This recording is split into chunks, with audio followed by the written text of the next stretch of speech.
I just got you in your guard. This guard, okay? You're gonna stand up. We're gonna learn another guard pass right now, okay? Hands on the biceps. Same way.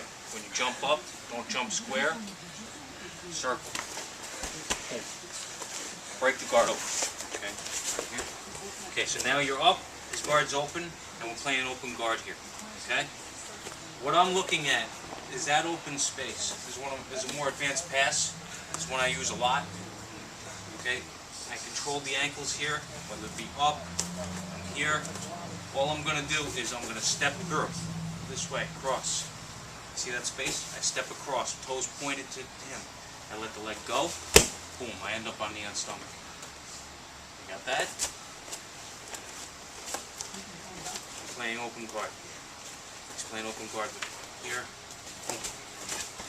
Here, boom. Look, that's all I do. Step through. Once I get across, I let that leg go. Step out.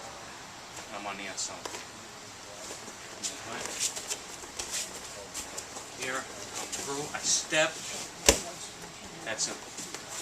Okay, you're gonna get a lot of people with this because they're not gonna, they're too preoccupied with keeping you here, gripping for your legs, gripping for your lapel, whatever.